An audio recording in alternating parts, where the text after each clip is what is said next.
Welcome to the Seed Creative Podcast, the podcast where we discuss both video production and just life in general.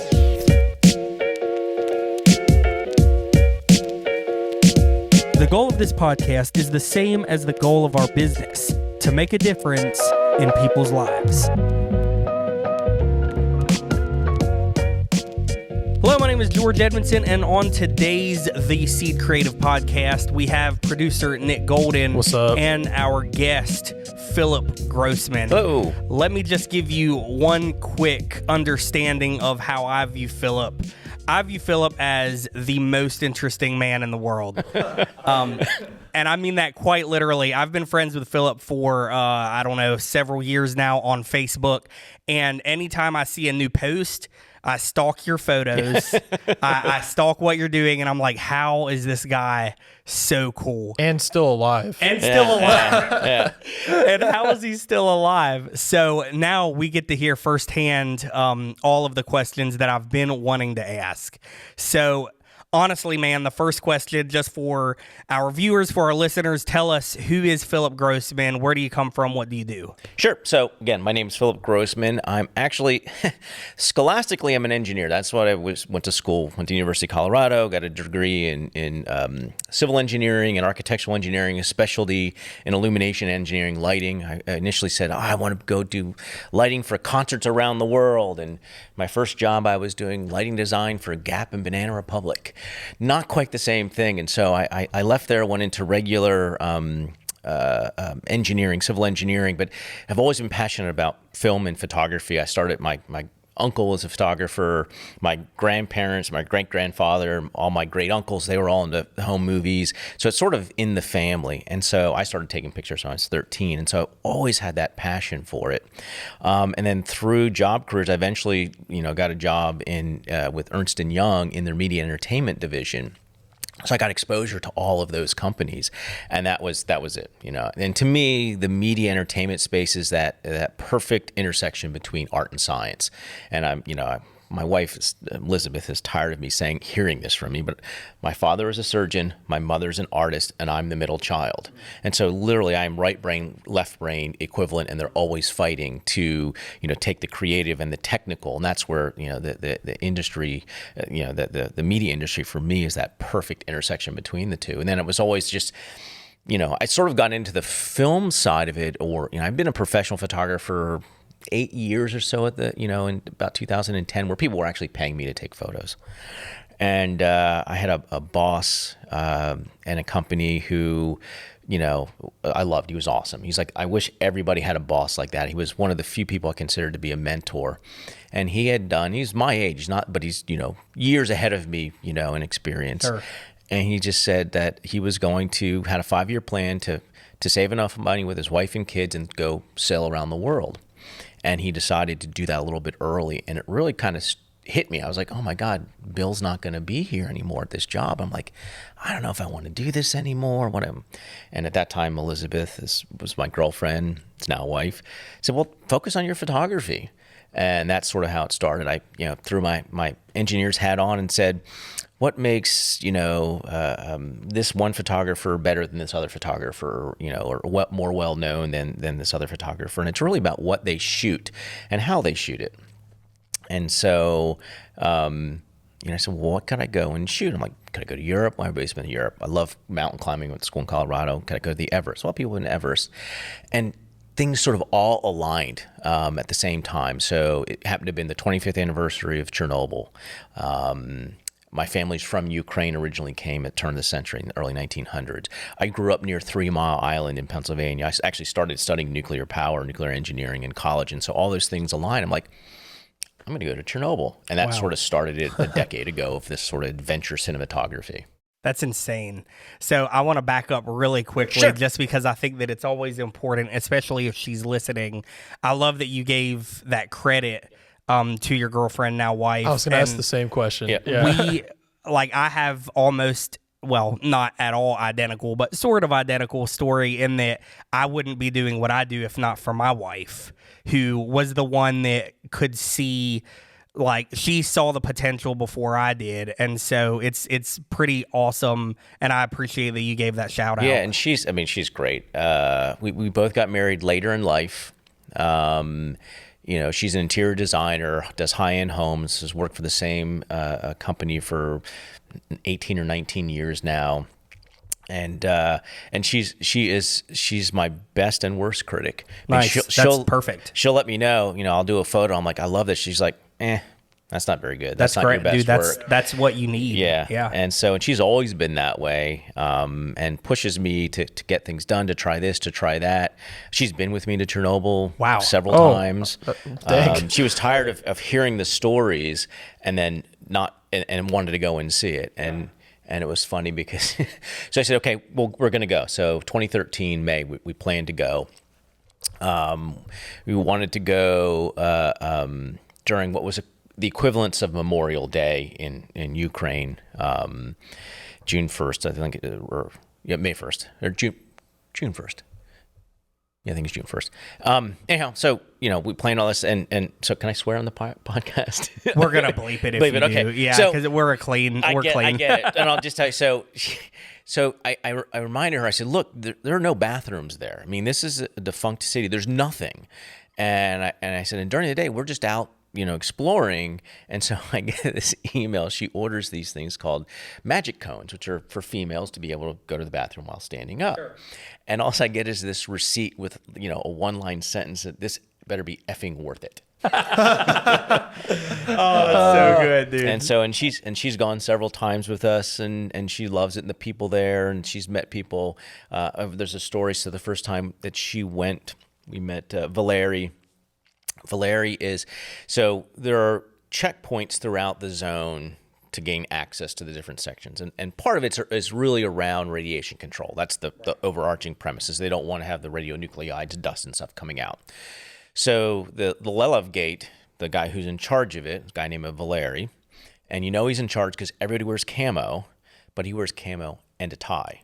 So he's the boss. Oh, he's fancy. So we're coming out of the zone. You have to stop at the gate. They check your car, and then you have to get out of the car, and you walk through these dosimeter gates. And Valeri comes over, and my Russian, even today, is not very good. Then it was horrible. Is talking to my filming partner, Arik, who's from Poland and speaks Russian. And there's a later story about his Russian's not as good as I thought it was. And and I didn't know that until he told me. So, Valeri's talking to him, and he's looking back at me, and he's going like this. Keeps talking. I'm like, what's going to kill us? So you're pointing to your neck. Pointing to my neck, with V, and I'm like, is he trying to kill us? What's he doing?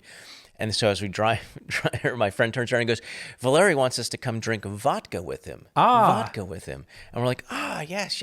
So, he comes and he picks us up later that evening, and the village of Chernobyl was originally around 10,000 people. At that time, there's maybe 1,000 people. Probably not that many, about 500 people. No permanent residents, but they would come for 2 weeks at a time and leave because they were working on the new sarcophagus, and so they had the workers there and the people to support the workers. Right. And so he just basically squats in a house. So he found a house he liked, and it turned out, and that's where he stays for his 2 weeks while he's working there. And he invites us over, and the mosquitoes were just enormous, just giant. But we're drinking this homemade sort of, it's made from the birch tree, the sap of the birch tree, but it's alcohol plus vodka, and he's just, and I kept trying to ask him questions about what was going on. His wanted to do an interview, and his whole thing is, I live in silence. I mean, he doesn't like to talk about it. But what we did learn is he worked at the Chernobyl plant. He was part of basically the Chernobyl mafia. So, taking and recycling the metal. He spent 6 months in jail in Kiev because the Kiev mafia and the Chernobyl mafia sort of got to this turf war about something, and so he got arrested. But he's sort of a big man still there. In fact, I was there in March, and I saw him again, and we went out. He invited us to go ice fishing. We went out ice fishing, and it was us and him and the former head of the KGB for Ukraine was with him. So that was our ice fishing experience with Valeri. So I guess I'm kind of getting this vibe that things kind of just happen to you. Like, like your wife kind of gave you this push to do it. And then next thing you know, you're like, oh, where should I travel to? And now you're sitting with someone who's a former KGB. Like, like it just kind of happened, Yeah, and So being an engineer, one of the things that, people always ask, so what did you learn in engineering? And I forget what point in my life I sort of did this introspective rationalization, but it is, what did I learn in engineering? Well, I learned how to analyze the crap out of everything. That's basically what engineering is. Yeah. You specialize maybe in mechanical or civil or architectural, but the first 3 years is all about analysis. And so I sort of was like, I got to analyze the crap out of everything. And I realized, I think that when I was 14 or 15 years old, I had one of my best friends I grew up with, lived next door, died of leukemia. And it was like the first friend that I had ever known, or someone close outside of grandparents. I was sort of young when my grandparents passed away. And it was sort of like really hit home, And I think it was after that where I started to think about, let's not worry about what other people think. Sort of do your own thing. I wasn't the weird kid in class, but I was always the sort of the oddball kid. I had lots of friends. I played sports and everything else, but I just wanted to figure everything out and do it myself. And that sort of just has grown. And I attribute a lot of it also to my friend Arik, who I travel the world with. He's pushed me because he's really crazy. I mean, he's gone to Africa for it wasn't 6 months, it was 4 months in his car. The big Land Rover Defender 130. I mean, he's a crazy guy, but it's a good friend of mine. He's pushed me to do these things as well, and it's sort of, I enjoy getting out of my comfort zone, and that's a lot of what this is. And I don't necessarily do it on purpose. Like, I'm going to push myself to get out of my comfort zone. What I do is not allow the boundaries of what would be your comfort zone to stop me from doing it. Nice. I love that. So it's getting out there, going by myself. We've gone to the Kazakhstan, and I have to meet him at another place within Kazakhstan. So I had to navigate on my own to get to these places, knowing, rudimentary Russian to get through, and Google Translate, which is awesome. Yeah. But that's really what's sort of done it. And then it's a lot of it's the engineering and science. So notice a lot of things: Chernobyl, Kazakhstan, Semipalatinsk, the Baikonur. All these places are about the engineering and the science around it. But as I've gotten older, and anxious because I've gotten older, it's also become about the people and the culture. Yeah. And learning about it. And really, one of the things that blew me away when I first went to Kazakhstan. So Kazakhstan is, for those who don't know, was a former SSR, Soviet Socialist Republic, part of the USSR. And I spent my early days exploring the former SSRs in Belarus and in Ukraine, which are typical Eastern European, Slavic people.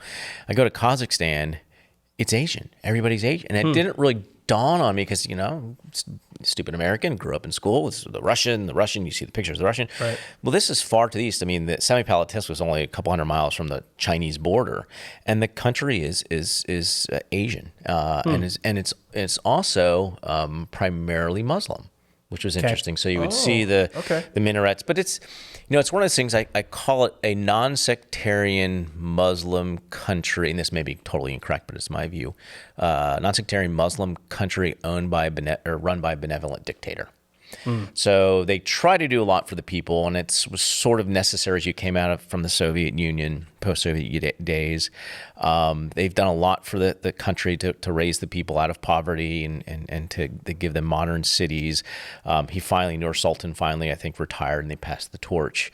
But it's not an overly religious country. It's sort of like the United States, has lots of different religions. So it was very, very interesting to sort of go through that country and to see it's so very different than Ukraine, which was the first experience. So you're like, and of course, everybody always asks me, so how you come back from Chernobyl? How was Russia? It's in Ukraine. Yeah. Yeah. That's something that I misunderstood, like, when I first learned about Chernobyl, because, you hear Russian, like, the word, it never comes up sometimes. So I remember I made the mistake one time in front of somebody who had was one of their hobbies was watching it, and they just slapped their head and like, Nick, no, that is not where it is. You're don't. I was like, I'm sorry, I didn't know. It's funny. I've been doing this for coming up 11, almost 12 years now, of going and visiting Chernobyl, and I've met a lot of people there and people who work there, and people take, and I guess it's sort of like bands and things, people take a certain sense of ownership for some reason. Well, I'm the authoritative expert and you can't call it this or it's not, and I've always taken the aspect of using it as a teaching moment. If someone goes, well, how is Russia? I'm like, well, actually Ukraine was part of the USSR. Yeah, Russia's yeah, actually a separate right. country.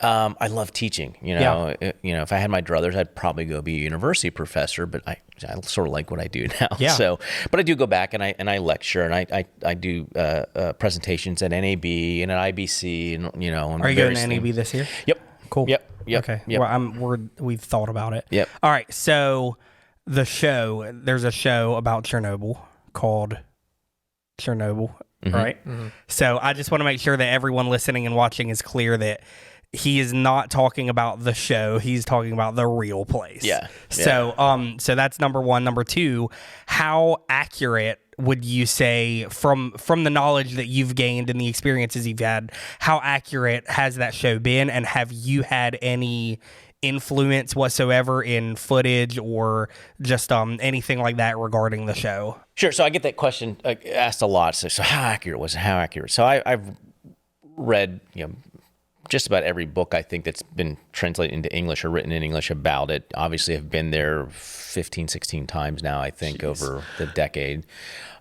Spoken with individuals there. I produced and hosted my own show that was on the Discovery Channel about it prior to the HBO show. And an interesting story about how Craig Mazin and I met. But it is, I can unequivocally say, it is the most accurate docudrama of the accident that there was. Now, Cool. There are things that they had to do from a sort of poetic license, creative license, because he had 5 hours to try and tell this story. Right. One of the biggest thing is the female engineer who sort of discovered what had actually happened. Well, she was an amalgamation of about 100 different engineers who worked together to try and figure it out.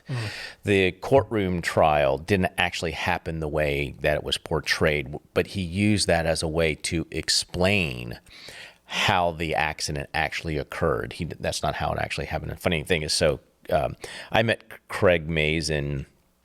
So when my show was coming out, I forget which website had done a story about the show, because the marketing teams were out there pushing this stuff, and they had said, did the CIA have something to do with Chernobyl? It's clickbaity. Yeah, sure. And, Right. And Craig responded, "You can't believe that they actually did it." And so I was sort of being a little bit cagey and was like, well, I guess you'll just have to watch the show and find out, Yeah. And I sort of knew who Craig was, but didn't. And I think he had just signed up to do the Chernobyl for HBO, so there wasn't a lot of press about it, because it was 2017. And Huffington Post, that's who it was. Huffington Post did the article. And so finally I texted him or private messaged him on Twitter and said, "No, Craig, I don't believe it. It's TV and it's Discovery Channel, Science Channel. This is sort of what they do, and I've been doing this a long time." He's like, "Oh, so good to blah blah." And he has a real passion for it, and that's why he did the show. And so I offered up, hey, if you need any material, any help, let me know. I've been there. And he's like, "Great, we're doing blah blah blah." So time goes on, and his production company, there's a UK production company, BBC was doing it, or Sky was doing it in conjunction with HBO. Yep. And production company reached out to me and asked for footage, which eventually wound up being in the end of the show, in the epilogue. And then Craig reached out to me, asking questions about who was my local fixer in Chernobyl. And it's myself and my friend Arik. It's really Arik does a lot of it, and so I help connect them. So I have a tangential relationship to the show where I help provide some technical support for what they were doing. None of it was actually shot in Chernobyl. First of all, Send the whole production company there. Yeah, theoretically you could. It's funny because after that show I was there. Was it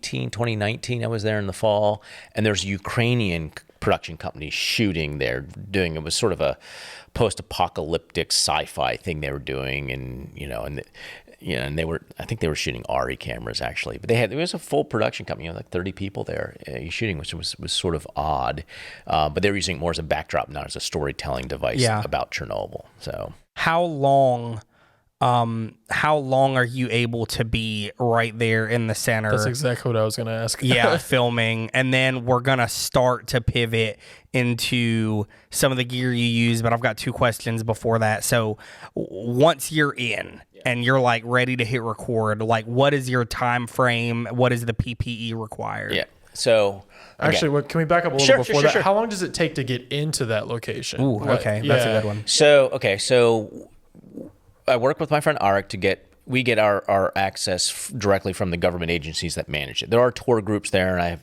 if people want to know, they can contact me. I'll give great recommendations. A couple different tour groups that are great for taking people on tours, whether it's group tours or smaller group tours. But we go direct.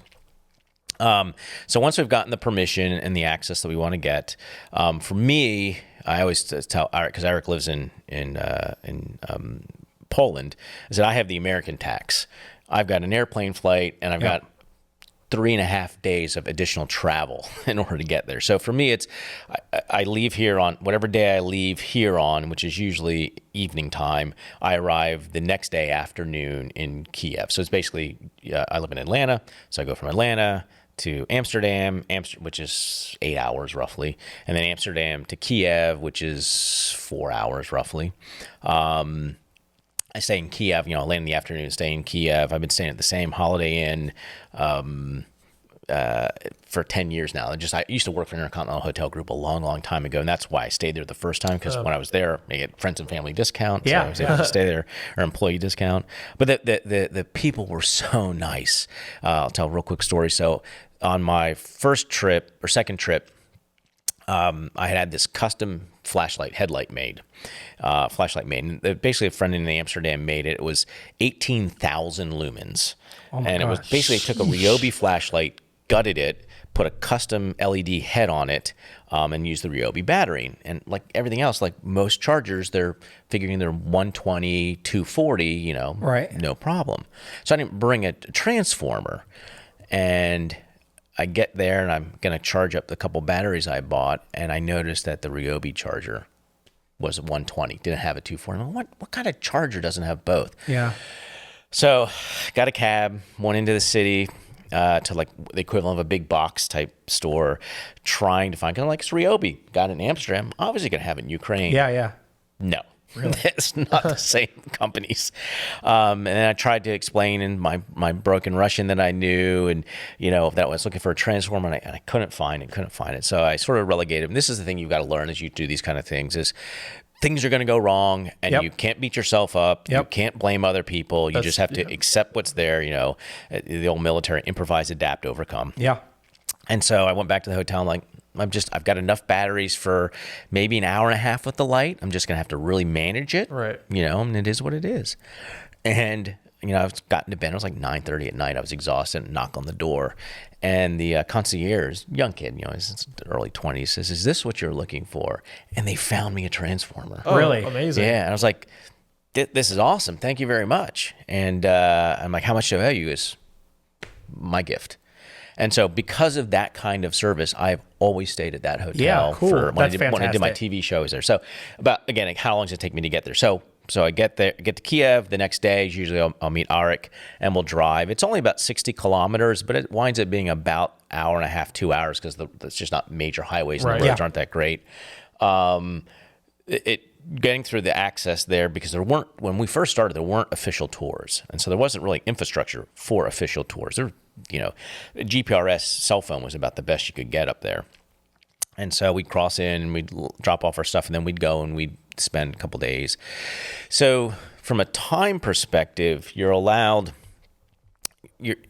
allowed more than 5 continuous days in the zone, at least at the time. I think it may have changed a little bit. It's 5 continuous days in the zone. So we'd go, the first time was 4 days. And that was the first trip. I thought that was it. I was never going to go again. And how large is the total zone? So the total zone, it's a 20-kilometer, and this is just Ukraine. So there's also a zone in Belarus, but just the Ukrainians, the 20-kilometer zone. They call it 20-kilometer radius. It's like a radius. Yeah. Okay. So to give it an equivalency, it's about the size of the state of Rhode Island. Oh, wow. Yeah, so people are like, 20, that's not bad, 20 kilometers.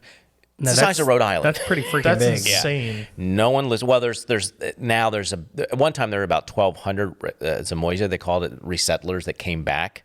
Now I think there's less than 100. They just have aged off, and I've met them and talked to them, and we always bring supplies to them and stuff. So you're only allowed 4 days in a row, 5 days in a row. Well, after the first trip, I thought I'd never go again. Art calls me and say, "Hey, we're going to go back. You want to go?" I'm like, "Yeah, but we want to go longer." So we went for 8 days. Well, on day 4, we had to leave the zone. So we left the zone, spent a night in a town right outside, and then came back in for another 4 days.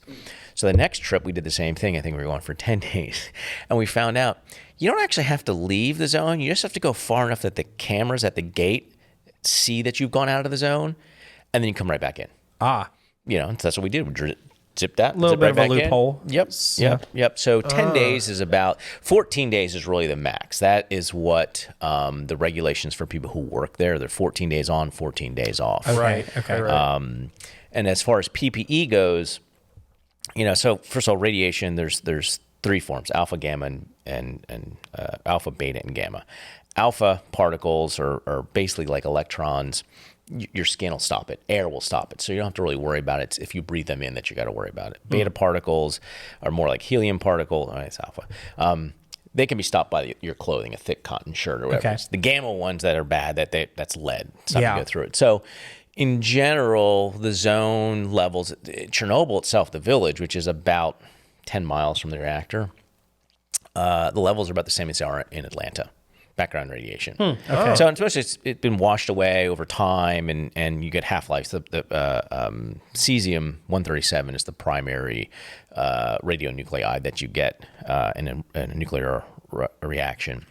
And you understood this, and your background helped you understand a lot of this ahead of time. Yeah. Okay. Correct. That makes sense. And I've done a ton of research since then. In fact, I was trying to figure out the mechanism, how the reactor was built, and this was in 2012, I guess it was. Because there's a lot written on the reactor, but I didn't really understand the model. It's a very different reactor. And so I happened to have been in Colorado, and the School of Mines has a program in nuclear engineering. So I reached out there and invited one of the professors, "Hey, can I take you to dinner and pick your brain for an hour or two? Because there are questions I have about the reactor." And he's like, "That's great." And happened to his specialty was reactor design and failure analysis. So we ended up having like a 3-hour dinner. I brought him photographs and we talked about it. So that's part of how I gained a lot of my information.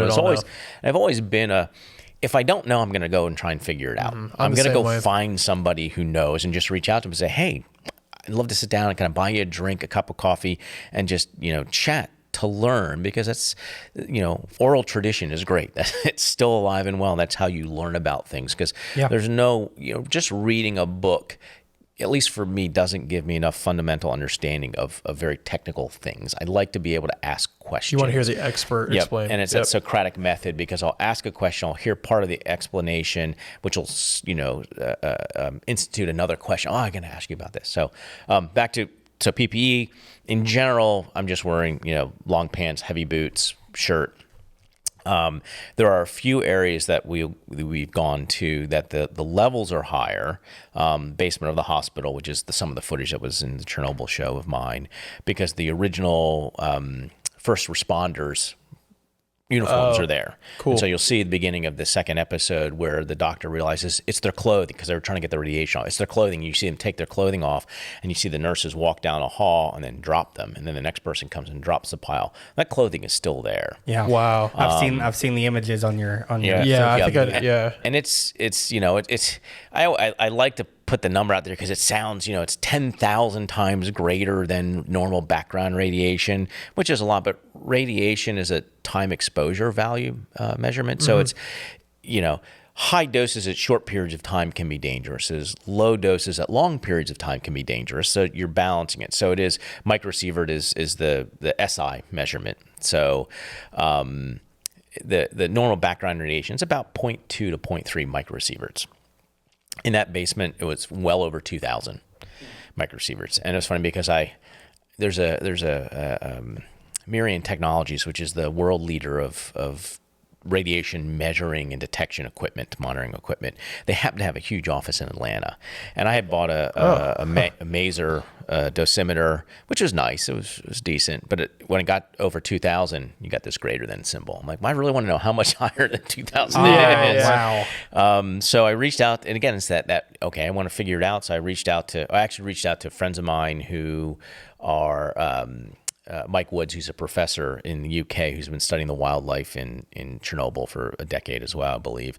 Asked him if he knew some people about this, that, and so long story short, I found Miriam Technologies, talked to the guys there, bought a dosimeter that also had there's a Geiger counter and dosimeter. Geiger counter measures the amount of radiation at an instantaneous point of time. A dosimeter is a measure of the total exposure, and that's really what's most important, your total exposure. So, but these guys were so nice. They're like, well, we have this older model because they bought another company, and they have it. It's in U.S. measurements, which is Rankins or REMS. Which was funny because even though I'm an American, I learned the SI measurement. Sure. And so I had to go back in my head and recalibrate. Yeah. I have a little sticker on it that reminds me of what that measurement is times whatever. And so this thing goes up to 100 millisieverts. So 100 millisieverts, which is, you don't really want to go above. So let me take a step back. The standard limit for a human being in the United States by the federal government, and this is something I learned from Mike Woods, which is really interesting. Not from Mike Woods, from the professor at the School of Mines. So U.S. limits is about 20 millisieverts a year. That's total exposure. Wow. So X-rays, eating bananas, because bananas are radioactive. Most people don't realize that. So low dose. Flying on airplanes. Yeah. But if you work in nuclear medicine or a nuclear power plant, you're allowed up to 50,000. So I asked or 50 millisieverts. I said, well, why is that? And the professor goes, money. So what do you mean? So explain it to me. So the likelihood of getting cancer when you have 20 millisieverts or less is X. From 20 millisieverts to 50 millisieverts, that risk of cancer grows by tenths of a percentage. It's not that much more. Yeah. But people who typically work in those fields have a higher salary. Sure. So it's that risk return. And so they said, well, if you work in that environment, this is what you're allowed. Oh. So this is the number that really freaks people out.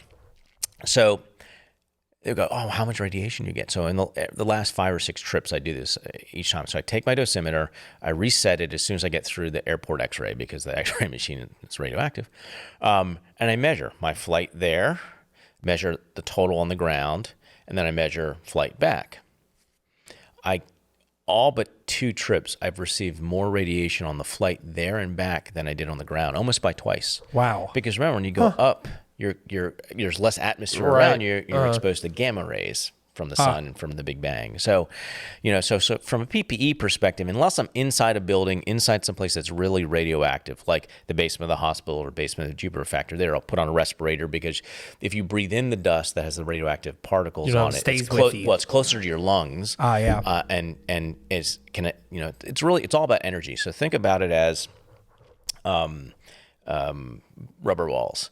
So if I drop a rubber ball, it has a little bit of energy. But if I whip a rubber ball, it goes all over the place. Well, that's sort of what the radiation does, is it can go through, and it's about, those beta and gamma rays are about the same size as the DNA in your cell. And so it can destroy the cell because it's about that size. It can be captured. And so that's what you're really worried about, is it's affecting that. So there's no real time limit, you would say? Oh yeah, so no, I think it's the opposite.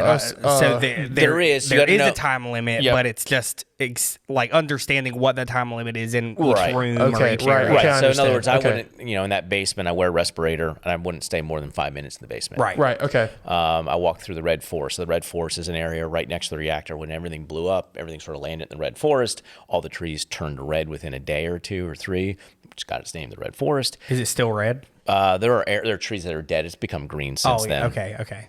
We walked out because I wanted to go film. There's a base out there, and then there's some burial mounds of equipment, and so I wanted to go out there.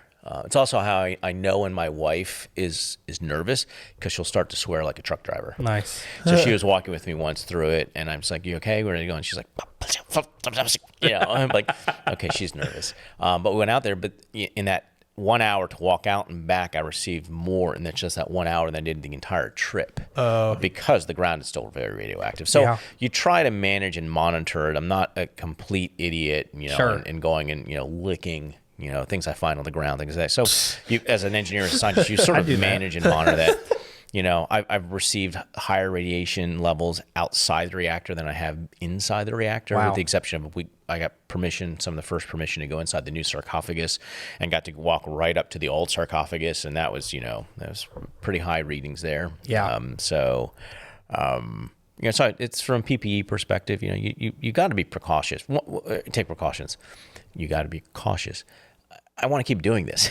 Yeah. So I don't want to do anything. So take care of yourself while you're there. And so I get, I've been to the top of the Duga, and I've seen people do crazy things up there. Of course, now you can't go to the Duga's a big radar array that you see. And if somebody fell off of it and died a couple of years ago, and so they cut all the ladders at the bottom, so you can't climb it. So people still try to climb it, and it's like, I've climbed it. For me, it's I want to get up there and see how it was made, how it was built, and understand the system. It's less about, look, I'm at the top of the Duga. Right. It's not an accomplishment. You want to understand. Yeah. Exactly. Cool. Yeah. Sweet. So let's switch gears a little bit. There's so many things I want to talk about. Hey, I got all the time in the world, so we can talk about anything you guys want to. Okay, well then hold on before I get into the gear question.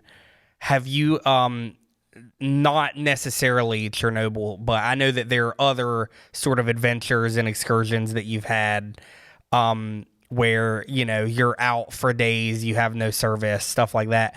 Have you ever been in any situations where you felt like you had to potentially be on the run from people, or any situations where you felt I'm in danger, not from radioactivity, but from crazy people? Yes, I have two. So one, in danger from the environment, and two, in danger from people. So one was in Chernobyl. So, and I'll preface this with, this was in 2014.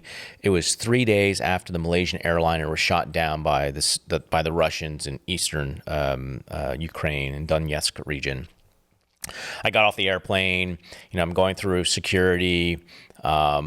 I have my backpack on, I have my Pelican case, and I go through, we always call it no man's land. It's all blacked out glass. You sort of open up, and it's like this air chamber, it's 20 feet by, or 30 feet by 20 feet. And it's that area that you leave the security area before you get into the general population. And as I walk through there, a gentleman comes up to me and goes, carne. And I'm like, what? Oh, that's amateur, independent, So what does that mean? So carne, when you're doing things professionally in certain countries, they'll ask you to fill out a carne. Carne basically is a declaration of the gear you're bringing in. Oh, okay. Got it. The promise that you're going to bring it out. And in some countries, you could have to put up as an insurance bond the equivalent cost of the equipment. Sometimes it's just 10%, sometimes it's just paperwork. And I said, no, just amateur. So you should be fine then. Yeah. Okay. And it depends, because I sort of cross the line between amateur and professional, because I'm doing it on my own, but I'm a professional. So but the most part, it's okay. And then he goes, do you have helmet? Why is he asking me if I have a helmet? And then he goes, vest. And I'm like, I said, no, not reporter. I'm not going to Donetsk. I said, I'm going someplace safe, Chernobyl. And he just sort of looked at it and let me go, because he was worried. They're part of the SBU, which is sort of like the FBI, CIA. Okay. They didn't want people going to eastern Ukraine to the fight, because the fighting was still going on. So anyhow, get out, go to the hotel, meet my friend, we go up to Chernobyl. And we had gotten permission on this trip to be in after. Normally, you're allowed in the zone at 8 a.m. And you must be out before sundown. It's sort of summertime, so it's like 7. How long does it take to get this kind of permission? Like, how early? I guess my question is, how early in advance before a trip? Depending on where we're trying to gain access to. Like, it took us several years to actually get the first permission to go into the reactor itself. Right. Yeah. My first trip, we managed to gain permission while we were there. It was early days, and it's location fees, we'll call it, was able to get access to the control room of reactor 4. But to actually get into the reactor hall took a long time. But it's usually anywhere from 4 to 6 weeks minimum, depending on where we're trying to go.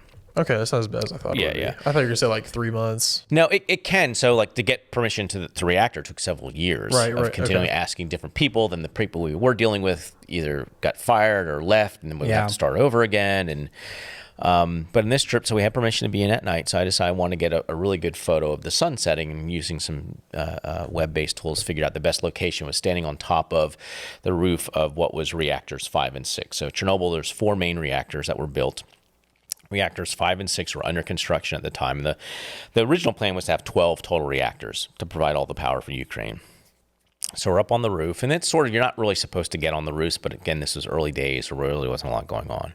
So I'm on the roof, I'm filming, sun goes down, pack up the gear, throw my headlamp on, start to walk back down through this, abandoned nuclear power plant. And I'm like, well, the sun's gone. I can't see anything in the house. So I'll just tour around and try and figure things out. The engineer in me and going, okay, because I'd been in the main plant.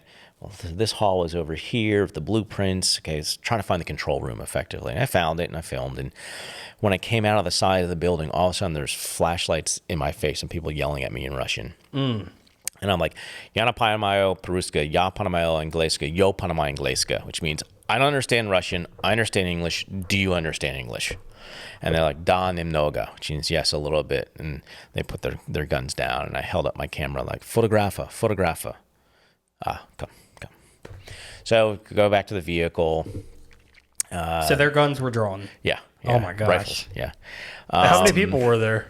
I think there were 5. That's there. terrifying. I would have been unnerved. Like I wouldn't have been able to react. So it's funny because I remember I mentioned my previous boss, Bill.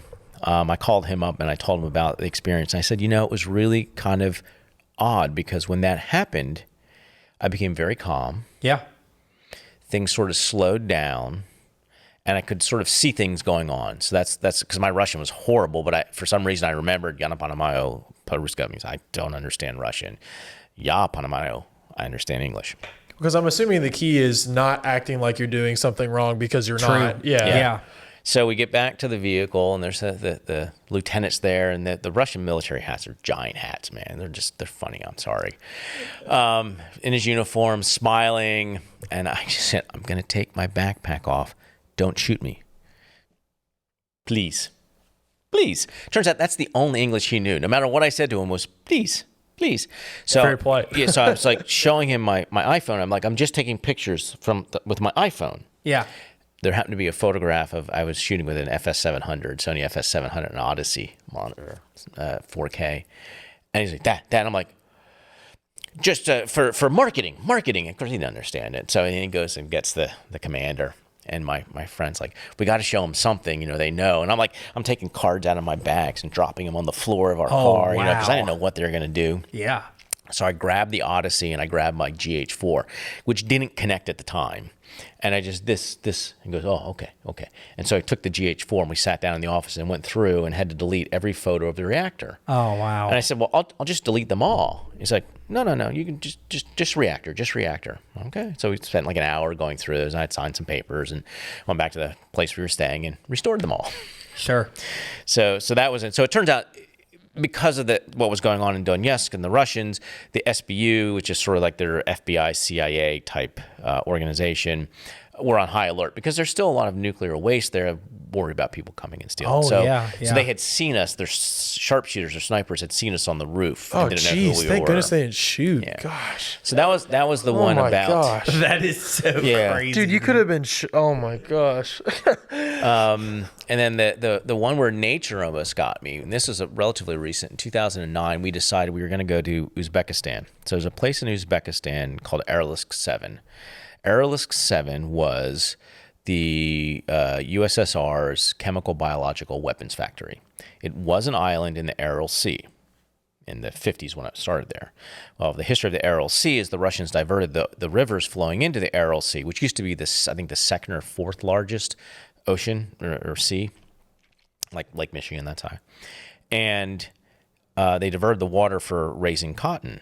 and they basically have created the world's largest environmental catastrophe. The Aral Sea doesn't exist anymore, so that island disappeared. So when the Soviet Union fell in 89, 90, in 92, everybody left Aral 7. Aral 7 had a village that supported about 2,000 people, and then had its laboratories. And there wasn't a lot on it. There weren't a lot of pictures. So we'd spent several months doing research, going through satellite imagery, trying to figure out the places to go, and finally decided, okay, we're going to go. And so we landed. We got to, in Uzbekistan, got to the Moynok, which is the closest village. And then it took us about 3 or 4 days to find somebody in Moynok willing to drive us there. It was only about, again, 70, 80 kilometers, but it's through the desert, and there's nothing up there. Is it pretty flat desert, or is it like... Yeah, it's pretty flat desert for the most part, or rolling, but not big I know hills. what you mean. Yeah, and it happens to be the island, the border between Kazakhstan and Uzbekistan ran through the water, which doesn't exist anymore. So it's now sort of a disputed territory as to who owns what. Okay. So we finally found somebody who got us, his Jeep, and I've got pictures of the Jeep. It's older than I am, and I'm 51. Drove us up there. And there's no cell service. So I did take a satellite phone because I knew enough. And this was the one trip where I really planned a lot more. Cell phone, I had embassy numbers. I had some military contacts because it's funny. This was happening during the period of time that I think Russians were mounting on the border as well. And I happened to have been at NAB, and somebody who worked in our government group knew people in the military. So I said, hey, could you find out, just make sure. And he's the one who said, hey, do you have a sat phone? I said, no, but I know how to use it. No, do you have a sat phone? I'm like, I can get one. He goes, good. He says the intelligence community says that there may be something happening. Now, it's not near you necessarily, but they tend to take out all communications networks when these things go on. Yeah. So I'm like, okay, so I'll take a sat Comforting. phone. Yeah. So we finally get up to the location. There's nothing there. It was destroyed. So 4 days before we arrived, it had been blown up. What? Now, we jokingly say, well, they knew we were coming. They were trying to hide the evidence. No. It's just, again, because it's a disputed area, I think the Uzbeki army or military wanted to show that this is ours, and they use it for training practice because there's nothing really there anymore, the buildings and facilities. The U.S. had gone in 90, I think in 2000 to clean up because there's anthrax and all kinds of stuff sort of left behind. Right. Yeah. That stuff just doesn't disappear. And so they spent $20 million for the Russians, Uzbeks, and the U.S. to clean it up. But I wanted to go for the history. Well, it's gone. And so we're like, ugh. So we go up. The villages, the laboratories So where we nobody get knew. to first. No right. one knew. Yeah. No. Okay. And there were a couple people there sort of, scavenging the metal. There's a, blown up tank carcass. And so we then go from, that was the laboratory, about another kilometer away was the village. Got up there, same thing, nothing left of the village. We're like, ugh. So we're like, okay, what do you want to do? So we know there's, if you've ever seen photographs of giant ships in the middle of the desert, that's the Aral Sea, because they were caught when the water drained out. They were stuck there, so they couldn't go anywhere. So we knew there were several there because we had marked them because we figured if we had time, we were going to walk out. So we're like, well, we'll go out and see them. Well, of course, we didn't really necessarily plan for this. Water and food and everything else, rationing. We was going to be in this village. We were going to stay in some buildings that were there. So, just enough food for that night and water. And then we ran into the issue of what's the number one thing they tell you not to do in a desert when hiking? Do it during the day. Always hike at night. Right. So we had this, 30-minute discussion of, do we go now? Do we go at night? And it was, well, if we go at night, it's going to be harder to navigate, and then we're going to have to turn right around once we get there because we got to be back here. So, we went through all these machinations. We finally said, okay, we're going to go. It was a dumb decision, to be quite honest, and I didn't pack enough water. I should have taken another bottle. And we told our guide, meet us here the next day at like noon, 1 o'clock. Okay, fine. So we hiked, about 25 miles total to the different locations. During the day. Yeah, during the day. Photographed the different ships, got to the last location. How hot was it, do you know? It was about 85, 90 degrees. Okay. I mean, it wasn't sweltering because it was October time frame, thank goodness. Still, but hiking through sand, you've hiked on the beach. First of all, you can't look cool doing it, hiking in sand. And I'm carrying my DSMC2, my helium, 4 batteries, tripod, it's 60 pounds of gear. Finally got to the place, pitched our tent. Well, didn't have tent, but sleeping bag and everything else, and slept the next morning, got up and photographed, and it was cool the next morning. Deserts, the temperature swings are just amazing. Hiking back, I started, in fact, that night, I called my wife on the cell phone or on the sat phone just to let her know that, hey, everything's cool, everything's fine. She subsequently told me when I got back that she knew something was wrong. She could tell in my voice, because I was really kind of concerned. I'm out in the middle of nowhere. So hiked back, really concerned about my water, didn't have enough. Now, luckily, one of the things you do when you hike, especially if you're going to have a starting point or ending point, is store water there as well, so that you don't have to carry all your water. Take what you need to get there and back. We get back to the location. First of all, I left a Manfrotto tripod head and 2 blue-shaped batteries in the desert. I had to lighten the load, 10 or 12 pounds. I'd be like, 10 or 12 pounds makes a big difference. Oh, sure. I've done a lot of hiking and that kind of stuff. I know what you mean. I've done long treks like that. And you try to sip the water to try and minimize water intake and all that kind of stuff. And so we got back to the location, and the guy wasn't there. Okay, so we'll wait. So we waited about an hour. Didn't show up. I'm like, oh. So we started to hike the 10 kilometers back down to that where the village were. I'm like, if he's not there, I'm not sure what we're going to do. I have a satellite phone, but Tashkent is on the otry side of the country. That's the capital of Uzbekistan, and I got the number for the embassy there. But it'll take them a day to get people to us if we had to do that. So we walked down, and like don't have enough water to hike all the way back. It's 60 kilometers, 70 kilometers.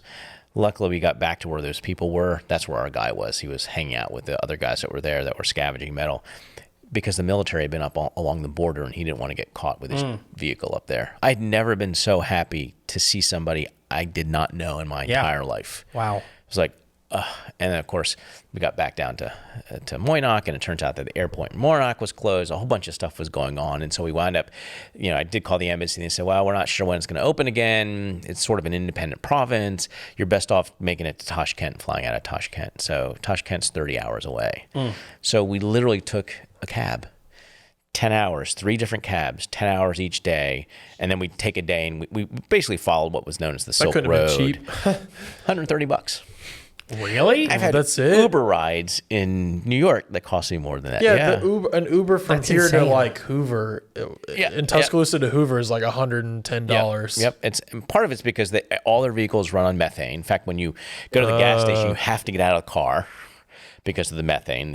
And all their gas stations are built out of cinder block. So it's very cheap. It's like 15 cents a gallon or something. That's insane. But they have no trunk space because there's a giant methane tank in the trunk. So we didn't have a lot of room for our bags. So our bags are in the back of the vehicle. So is that, and then of course, about the Baikonur, was a 28-mile hike one way that had to be done at night because it's technically a Russian military base in order to get to the abandoned Soviet shuttle. So that's the same thing there. We did a lot more planning. I had enough water. It was at night. It was cooler and that kind of stuff. There we almost got caught as well. So Wow.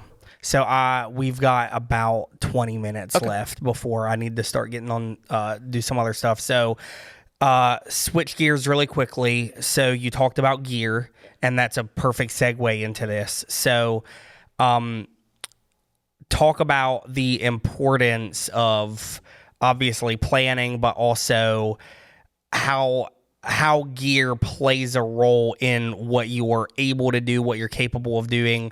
What gear have you used, and what gear are you using now, and why? Sure. So the number one thing is reliability. Bar none. Mainly because you're going to some place that if it doesn't work, you can't zip out to the Best Buy and grab a battery or a cable. You have to have everything. And I was a Boy Scout, so it's, always be prepared. So I would tend to take 2 of everything early on because you just never knew. And this was sort of the transition to HD was happening when I first started doing this work. What year was this? Like 2010. Okay. Yep. So HD cameras were just starting to come out, and the consumer line, that kind of stuff. So I was shooting HD. Then I went to the 5D Mark II, was probably one of the first cameras there. I actually did the 1DX, was 4K, so I was doing some 4K work at the very beginning, and I think I've shot probably 10 to 14 different cameras while I was there, from all the various versions of GoPros to a Panasonic TM700, which is a little handy cam, start out, and then went to the FS700. Did a lot with Sony when I was working at the Weather Channel. We did a lot with Sony, so they would lend me gear to go. So it was great to be able to test. And I'm sort of, I still am a stills guy. I like still images. There's just something about capturing that specific moment.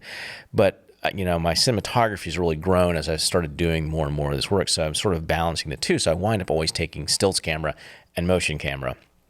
And then in 2016, I finally, IBC, I'm like, you know, I shot raw, DNG raw in 2014. Came back with 20 terabytes of material. I'm like, oh my gosh, never shooting raw again. I like, Is this all on cards, or did you take like 3.5-inch hard drives? I think 8 terabytes is all they made at the time. Yeah. So I had 2 copies of everything. Yeah. You know, and I'd have 1 copy would go with my friend Eric, because he would drive across the border and I'd fly home. That way, if something happened on one, we'd have another copy. There's redundancy. Yep. And That's smart. I just hate DNG. So, but in 2016, I'm like, you know what? I think I'm going to go. They had come out with the Raven. Red had come out with the Raven. I'm like, I think maybe I'm going to switch to Red. You know, it's 4K. It's RAW, which, you know, as being a film shooter or a still shooter, RAW is fantastic. I'm like, okay. I had no idea. I mean, I was confused by what Red had to offer. So in 2016, I'm at IBC with my day job, made an appointment to go over to the Red booth, and, you know, and okay. Explain. Of course, as I'm going over there, I stop off with a friend of mine, Drew, at DeFi, and I told him I'm going to buy the Raven, because now get the Scarlet. It's only a couple $1,000s more. You'll be happy. It does all these kind of things. I'm like, okay. So on my way over, I went from Raven to Scarlet, and by the time I got to the booth, I'm like, the guy's name was, I think it was Mike. I want to say Mike Greaves, but I'm not 100% sure. He was the EMEA head of sales, and I said, explain. You got weapons, you got this, you got that. I don't understand any of this stuff. Explain to me your lineup. So he explained to me. He said, hey, look, in about 2 weeks, we're going to announce an 8K camera. Put your money down as a deposit, and you'll be part of the Red family. And you'll be able to get the discount on the 8K. So I'm like, fantastic. And I was really enamored by the fact it's 8K is a 35 megapixel still. Yep. So I'm like, one camera to rule them all. Yes. Yeah. And so raw. It's raw. And raw. Insane. And so I put my money down on it. You know, the camera came like a week before I was going on my next Chernobyl trip. I purposefully didn't really turn it on. I made sure it turned on, but didn't play with it. I read the manual. That was about it, just to see how hard could this, because I've been there so many times. I wasn't necessarily capturing it. And this particular trip, anything I hadn't already visited, it was just a different time of year. Yeah. And to use as testing ground. So the one thing that I learned, well, exposure on Red is very different, as you guys know, because ISO is metadata. So that mindset of moving the ISO didn't work. It doesn't It's matter. complicated. Yep. Yeah. And focusing in 8K is near impossible unless you punch in at the time, because there were no really zoom tools or focusing tools. So the footage on that first trip was not the greatest, but I really fell in love with the camera, its capabilities, and being able to pull out that still image. Got invited to go to a Reducation class. Went to the Reducation class in Austin, Texas, from the distributor who I bought the camera from. And then I asked so many questions during the event, because I work in the technology. That's what I do for a full-time job. And they're like, wow, maybe you want to be an instructor. And so they invited me to the instructor classes and that kind of stuff. That's sort of how I got involved with the Red community.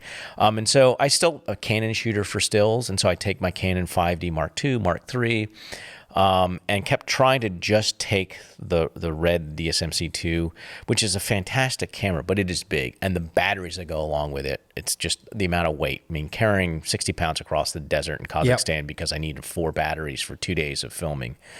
It was tough. And then, you know, I'm like, I still got to take the stills camera, blah, blah, blah. And now with the new Komodo that came out, that thing is just, and the ability to upscale a 19 megapixel image to 40, 50 megapixels, a game changer. And I hate to use that word game changer, but it really is. It truly is. Because I don't have to carry all those batteries, and I don't take my still camera with me anymore. Yep. Unless I'm doing portraits or something like that. I can literally get away with just taking the Komodo. Which is amazing. Yeah. So because this is a video podcast, people will be able to see. So I encourage you, if you are listening, you can find this on YouTube. Just search the Seed Creative Podcast with Philip Grossman. So I'm holding the Komodo right here, and Nick. Fun fact, I got to go over to Hollywood and met with Jared Land, the CEO of Red, and I got to kind of hold and play with Komodo before it had been released. And I had the same thoughts then that Nick had just about an hour ago. It's insane. Which is how freaking small this thing is. And it is a game changer that you're taking raw video and stills at full Red RAW quality. If you want, and there's different compression ratios and stuff like that. But yeah, here you go, Nick. Yeah, 6K, 19.5 megapixel. The fact that it's got that small monitor on it, if I really want to go compact, and it has autofocus, which getting old, my eyes suck. Really helps a lot. And the fact that I don't have to worry, it's got touch autofocus on that little screen. Going into the reactor, that's all I carry, and 2 batteries. I don't have to carry a big rig. What's crazy about me? The crazy that hit me when I first held it earlier when you first came was the build quality. Like, it's just so, like, I know, and you know, we obviously have a Red here that Jared gifted George, but just seeing the, like, how that has become into this, and you can kind of see their form factor has slowly continued to evolve to this point to where you can get that good of an image out of this. It's insane. Mind-blowing. It's insane. Let's talk about this is one of the reasons I wanted to bring this. Let's talk about the color of this specific Komodo. So I have always had illusions of grandeur of doing podcasting. So kudos to you guys to actually getting it up and running, because I know how tough it is to do it. So I basically forced George.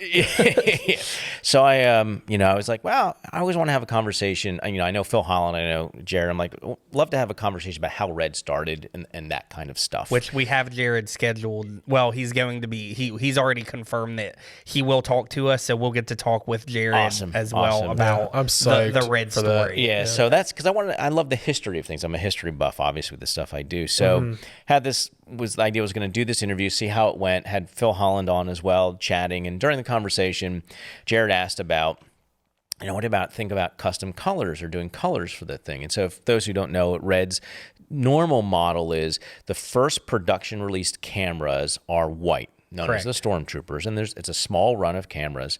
And the idea is that the camera is production ready, and the software is still beta. That's why they're testing it. So with this one, because of COVID and all the things last year, they haven't been able to get the manufacturing up. And this was actually supposed to be announced last April at NAB, and full-blown production just obviously couldn't do that. So we were just chatting, and I didn't think anything of it. And I guess about a week later, or 2 weeks later, Jared announces the first Komodo is going to be a custom color, and it's this, and they call it Grossman Gold. Or Not So Safety Red, because I guess hold it up in your right hand so that camera angle can see it probably a little bit better.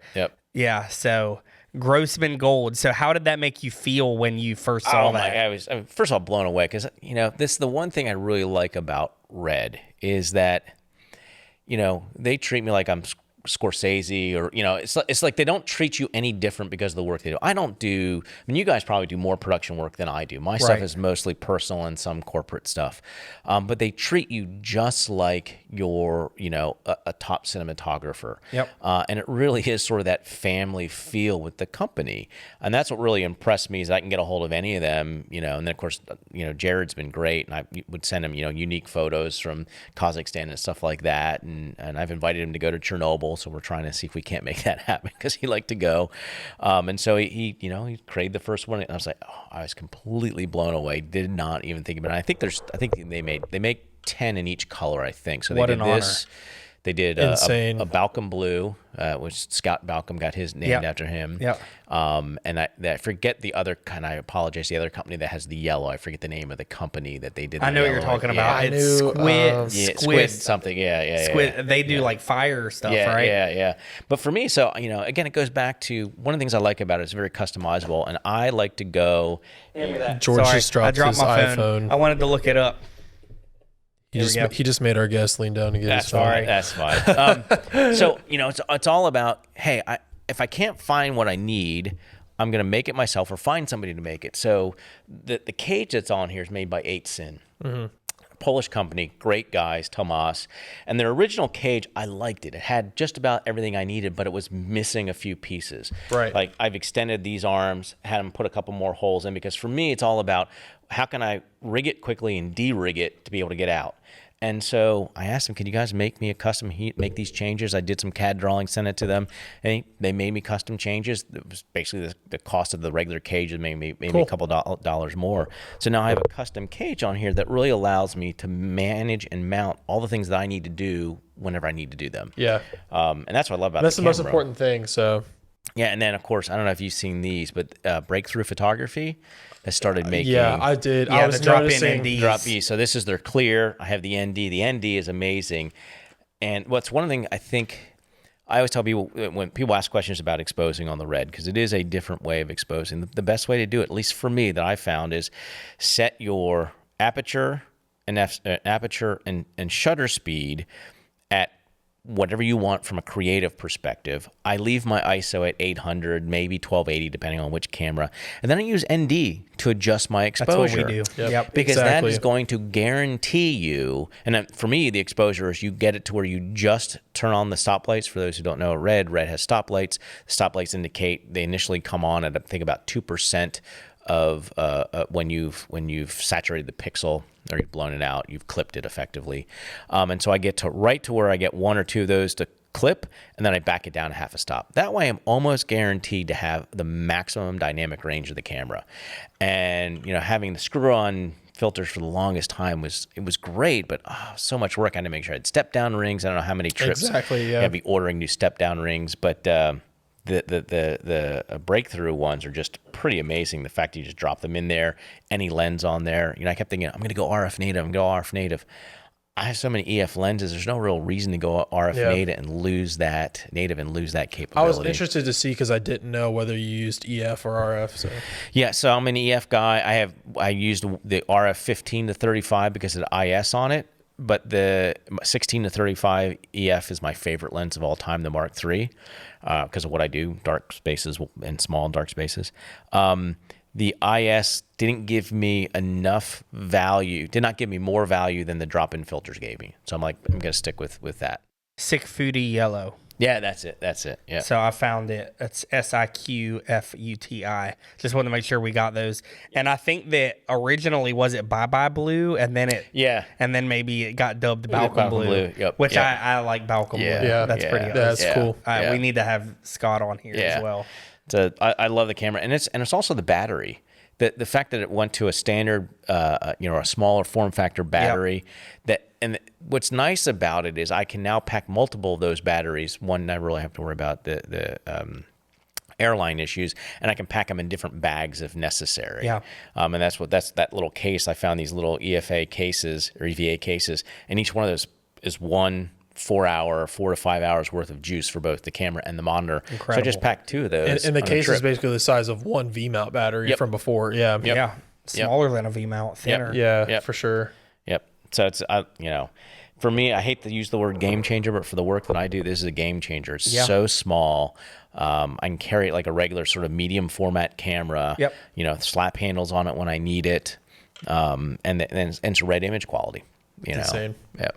So there's a few more things we want to talk about. Sure. I'm sorry, I'm starting to run out of time It's today. no problem.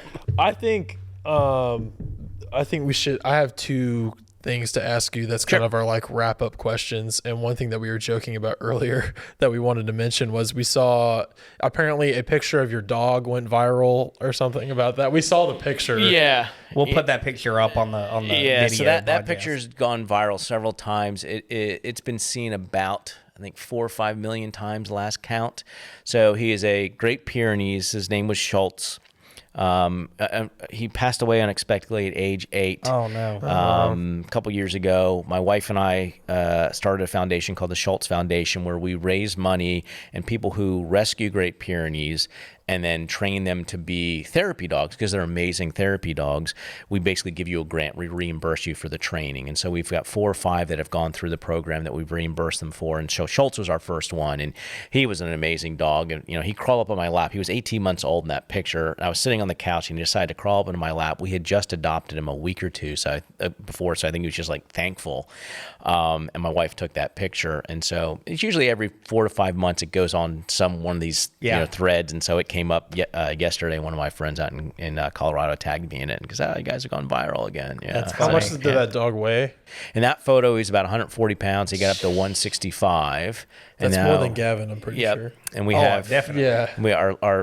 We have 2 now. Bueller, my wife and I don't have kids. Our kids are our 4-legged animals, and we volunteer with the Great Pyrenees Rescue of Atlanta, a great organization. So if you're looking for Great Pyrenees, they're fantastic family dogs.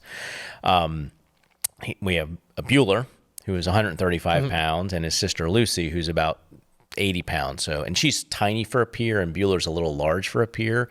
So we got them both ends of the spectrum, but they're great dogs, and they've both been trained to be therapy dogs as part of our foundation. And in fact, both of them have also been part of an MRI study that a professor at Emory University has been doing for 10 years, where they trying to figure out how dogs think, and the way to do it, they have to be in an MRI. To train a dog to sit still in an MRI, it's hard for a human, but we've been able to train our dogs to do it as well. So they've also been part of that.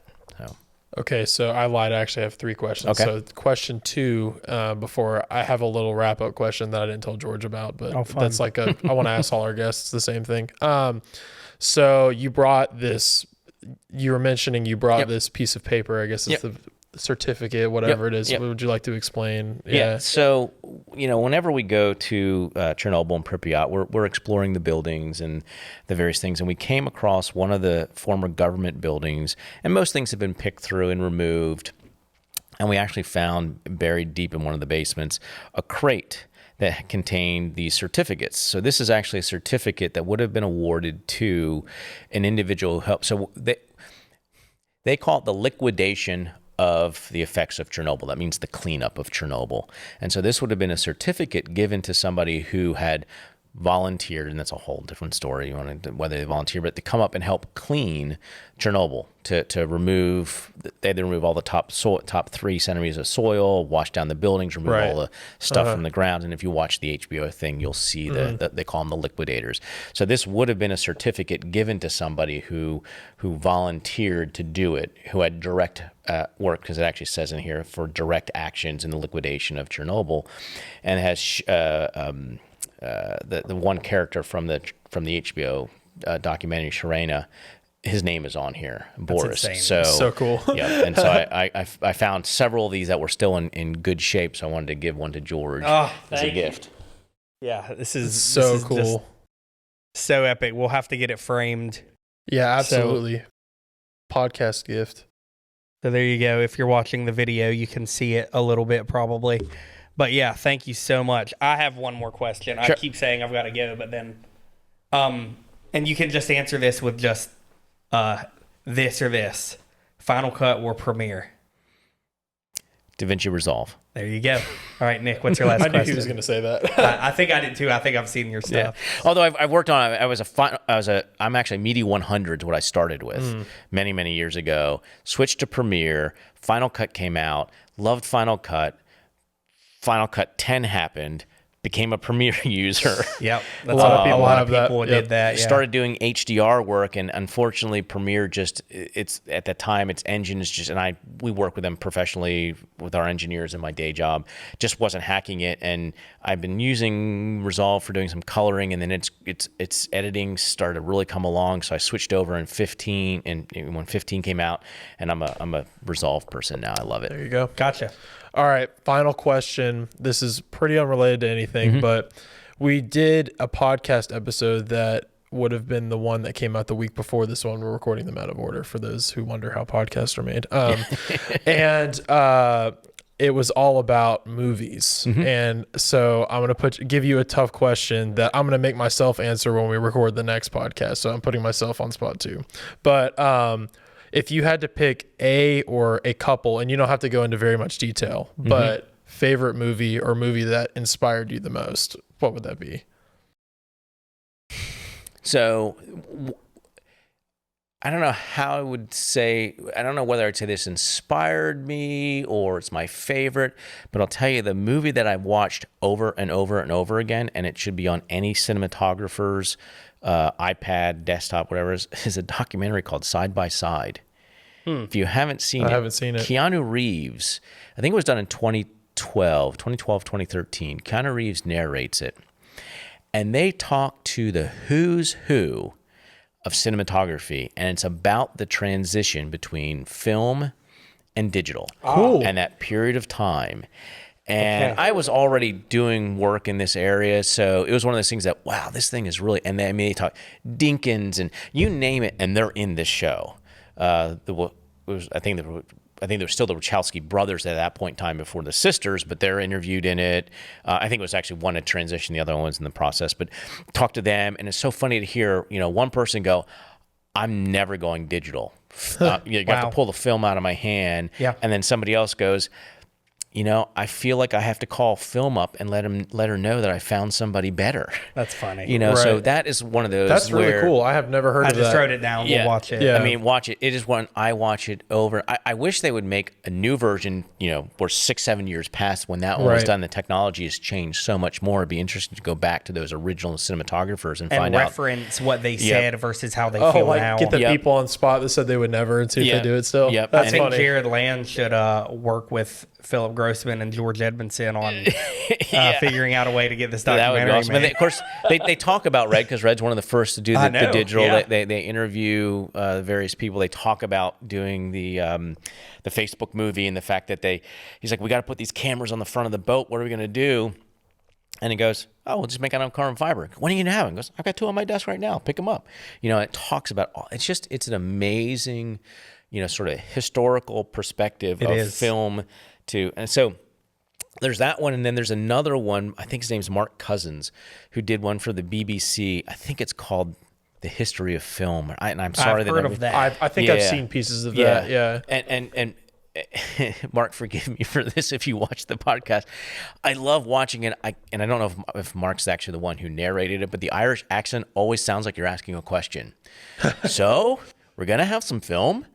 But it's the history is just amazing. The detail goes. It was a 10-part series, and so I'm an engineer, so I like to learn when I watch movies. There are some, I see. Films that I'll watch. I love comedies and things like that. I mean, any of the Fletch movies, any of the vacation movies, those are great. They're not necessarily that inspire me to become a filmmaker. Right? They're just great films.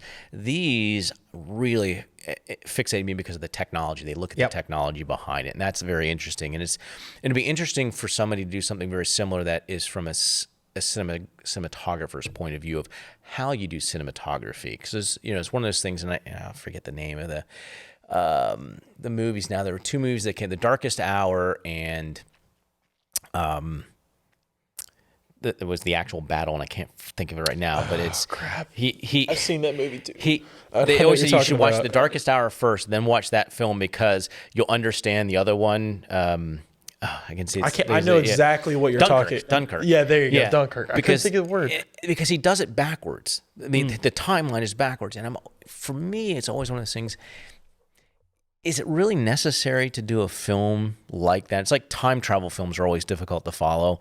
The cinematography is beautiful. The story in general is fantastic, but because he wanted to do it in this creative way, and it was a creative way, does it make the film? Is it? And it's where you run into this. It's like fashion designers. You see this stuff on the runway. No one's ever going to actually wear it. It's amazing. It's just not useful. Do filmmakers sometimes do the same thing? Oh, absolutely. Do they do something that is so creative that it really is only addressing a very small audience that will find that creative and interesting, where the majority of the audience will go, I don't understand that. It wasn't enjoyable. And the good thing about that, honestly, is I think for the most part, the filmmaker completely knows what they're doing and they understand that. Like with us, we had a video that kind of went somewhat viral, and it was only because we knew we're only making this for a niche audience anyway. Right. And so there is that I remember when that came out, and they're like, are these guys serious? They really think they're going to get business this way? I'm like, I'm pretty sure they knew. That camera is all that matters to me. And the relationships. Most I wouldn't valuable be video talking ever. to you. You would not be here now had we not made that video, had we not gotten the connection with Jared, because like you said, it was literally like, and look, we're all Red fanboys here, but there's for good reason. It's legitimate. But we were immediately like thrust into this family that I did not know existed. And it's like when you walk through the door, we just start talking. Yep. Like it's not even like, hi, I get to know you. It's like we're already in this ecosystem and everything. It's like a mutual respect. Absolutely. Kind of thing. Yeah. Absolutely. And so I think one of the things is I was never worried about asking a question. Some of these guys have been doing this stuff 20, 30 years. I've been doing it 15 years maybe. And I'm not afraid to ask the question because you're not going to get somebody going, no, what do you know? I can't believe you asked that question. It's like, oh no, dude, here's how you want to do it. Yep. This way, the other, or think about it this way. Think about it that way. Yeah. It's always, and it's from the people involved with the company. I mean, I had an FS7. Loved it. I had a question about how something worked on it. And I know the people at Sony. I worked with them directly when I was at the Weather Channel. And trying to find somebody in the organization that could answer the question for me took a week and a half. It's not structured the same. Yeah. And Canon's very similar as well. Yep. And I've noticed just based off of, I'm less connected to Red than obviously y'all are. But I've noticed from just the way they interact with the community and stuff that it's very, very different. And that's why I like it so much. And I loved it before I'd ever held one. When I came and interviewed with George, he let me hold one and I about passed out because it's the first Red I'd ever seen in person. So it's a great, the codec is amazing. The advances they've done, the fact that this has doesn't have a rolling shutter in it. Mm-hmm. Right. It's a global shutter. I mean, most people are like, oh, well, big a deal is that? It's huge. especially for you, man. Yeah, I do a lot of handheld stuff, Yeah. and I can post-stabilize without issues, without things warping. Yep. I mean, I have some footage that I did on my 5D inside of the shuttle in Baikonur that I can't really do much with because I was sort of holding it. I had to climb up in there. It's tight space and blah, blah, blah. And it has such a bad rolling shutter that trying to post-stabilize is next to impossible. If I had that camera in there, no problem at all. Right. So real quick, we keep getting into fine. technical We're stuff. having such a but good time. I know. I don't want to stop, but I'm like, I know that I have a client in Poland emailing me saying, "Hey, are you gonna have this video done tomorrow?" And I'm like, "Not if I keep talking." But we have the Gemini, and we did that. We got the Gemini for the dual native ISO, so we keep our set at 800 or 3200, and we make adjustments. But we were faced with the challenge of the whole ND, and we don't really want to have a huge matte box all the time. And so we went with the motion mount. And so we have the option, we have NDs, and we also have global shutter. Yep. And so it's like we kind of created our own weird form of what the Komodo does now internally prior to us knowing that the Komodo was even a thing. And so you didn't know the Komodo was a thing when you ordered the camera. Okay. No, when we ordered that camera and when we ordered the motion mount, we wanted global shutter options, we wanted ND options, and this is prior to the Komodo. I think they probably were already working on it, but we didn't know. Because it was. And so, but it's funny that like they saw the trend and what people were hoping for in a camera and made it a reality in something that is just so small. And this has turned into a complete Komodo commercial at this point. I can't wait till the next gen when they put the 8K sensor in there, because then it's 35 megapixel. Insane. Gosh. And it's going to be amazing. Last little thing about the Komodo for me personally is it, I'm a college student and it is at I could save up potential price point. And that's a huge deal to me. Every other Red is basically out of reach for somebody. I mean, I'll get a job when I graduate, whatever. But that is so cool. And I'm so interested in something I'm going to ask Jared is that a trend that they're going in? Are they going to try to have like a Komodo line or something in that similar price point? He probably won't tell you. He probably won't tell me. But he might say something like, yeah, it's super important. So we'll see. I'm sure, because like anything else, you have the DSMC-1, the DSMC-2. It's a family, and they finally normalized that 2 or 3 years ago. So I think that's sort of their trend, that they'll have these families. So there's a lot of things that are interchangeable amongst them. But this is sort of all in one to begin with, exactly, which is really great. And you're right. It's the DSMC-2 is an investment. It's the price of a car. you know, effectively. This is not so much. You can actually afford them. They're all affordable. It just depends on what your needs are, but this allows you to get the red codec, which is really the differentiator in the camera technology, is really that codec and that sensor, and get into the family at a very reasonable price at a high resolution.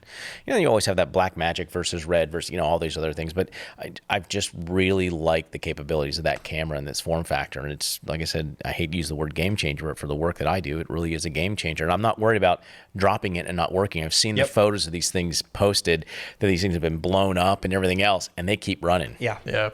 All right. Is there anything else? We're about to head out. Is there anything else you wanted to say before? No, well, thanks for having me. I appreciate it. Anybody wants to reach out to me, philipgrossman.com, and that's Philip with one L, Philip, Grossman.com. Still do a lot of photography work. All my this past year, I haven't really publicized it because I'm lazy, but I've taken all of my Chernobyl photos, not all of them, but I've taken about 450 of my Chernobyl photos and made them available for purchase on my website. Saw that. Yeah. Some of them limited edition, things that were done at the United Nations. So a lot of sort of interesting things through the work that I've done. I became associated with the United Nations through the work, and have had the opportunity to actually have a solo exhibition at the United Nations of my work. You know, only a handful of photographers have ever been able to do that. Amazing. I got Helen Clark, who was the Prime Minister of New Zealand, opened the show, so I got to meet Helen, or Miss Clark, Prime Minister Clark. You know, through this work, got to meet Noto Kan, who was the Prime Minister in Japan during the Fukushima accident. And so all this stuff is sort of that, you know, don't let those your personal comfort zone, don't necessarily always think about going outside of those zones, but just don't let those things inhibit your work, and just let things sort of naturally occur and run their course. I mean, that's the way to do things. And I'm so glad that we ended on that note, because our primary goal with this podcast and with everything that we do under our Seed Creative brand is try to create content that can make a difference in people's lives. And I think that your story is a testament to, and the way that you just wrap that up is encouragement to people that may be listening or watching. You know, take chances, take risks, but also don't put yourself in a box, and let the natural flow and the natural course of the decisions that you make, let them happen. Don't block them just because you might get a little bit uncomfortable. Yeah, I mean, 30 years ago, sitting in a stadium of 5,000 graduating seniors at the University of Colorado, I had no idea, or even would think that I'd be doing this kind of work. Yeah. You know, and it's one of those things that I you know, it's great to have goals and set out, but when things happen, follow those things that are happening follow through. Yep. You know, and let it happen. And with that, we are out. Thank you so much. Remember, you can find us if you're watching this on YouTube. We are on Apple Podcasts, Spotify, any podcast platform. And Nick, you got anything else to wrap up? Keep watching, because there's way more great stuff in store. So, and thanks for coming on, man. We really appreciate it. It was thanks awesome. for having me. I appreciate it. The most interesting man in the world to me, Philip Grossman. Thank you, guys. I appreciate it. All right, we're out. Peace. This podcast was produced by Nick Golden with executive producer George Edmondson, edited by Nick Golden and Gavin Manning. Be sure to subscribe, drop a like and a comment. Tune in every Monday for brand new podcast content, and we'll see you on the next one.